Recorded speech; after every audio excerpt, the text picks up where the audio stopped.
Forcing sex education onto teens. The importance of practicing safe sex and pushing the education of it onto teens. Sex today is more and more popular in today's world. Everyone knows that the best way of practicing safe sex is abstinence, which means to not have sex at all. But to be real, that's not going to work. And we have to talk more about new ways that includes having sex and how we can stay safe, also while pushing it onto teens and also young adults like yourself.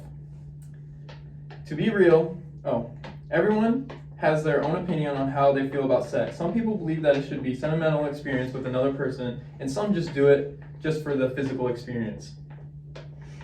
Having sex when you aren't dating or married can lead to emotional issues and decreased satisfaction in life.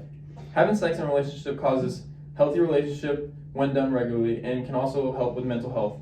A term called libido is a reason why we should not prevent having sex and pushing the education of sex and safe sex onto teens and young adults. Libido is used to describe sexual drive or desire for sexual activity in teens and young adults. This is when our hormones are high, which causes that drive for sex. Research conducted by the Sex Information and Education Council, which indicates that 50% of all college students do not wear condoms. And this also mentions that teenagers are not practicing safe sex.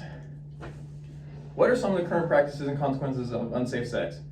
First thing that usually comes to mind when people are condoms, when it comes to being safe. There are two big reasons on why people wear condoms, either to prevent pregnancy and to prevent STDs. Condoms are the only source of birth control that can do this, which leads to consequences. Getting pregnant and having a baby is not always going to be a consequence.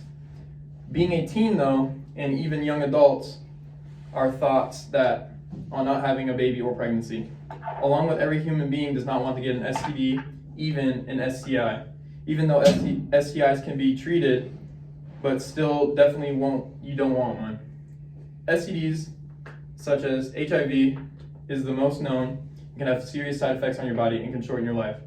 A lot of STDs are untreatable, so once you get one, you can't get rid of it. HIV, to be by the major global public health issue, having claimed 40 million people have HIV so far. In 2021, about 6,500 people are dying with HIV, and 1.5 million people have acquired HIV, and you can still see that this is a big problem.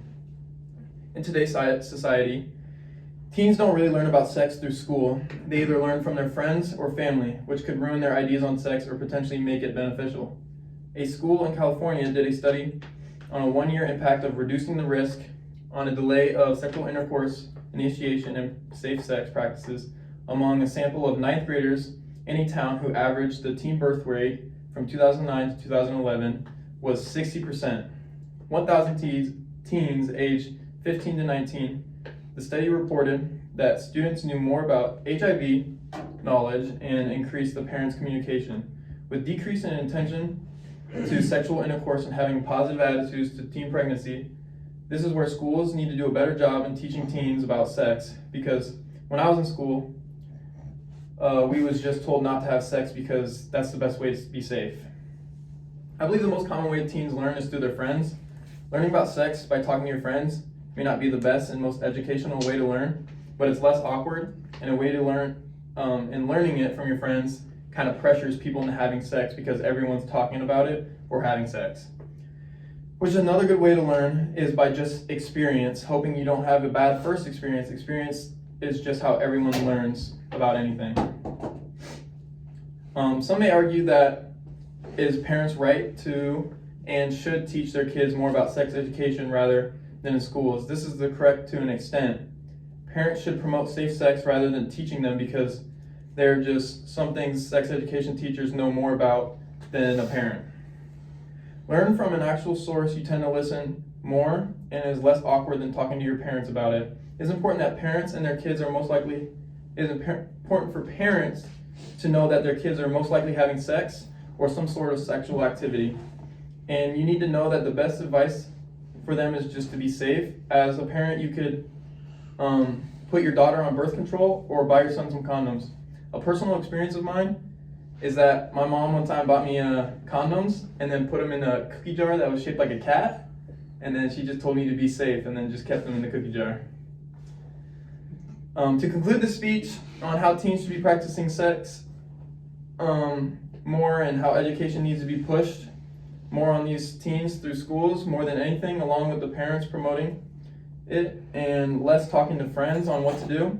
Parents should not have to be the main intention on teaching kids everything they need to know about sex education, and the best way to stay safe is to wear condoms and any other birth controls.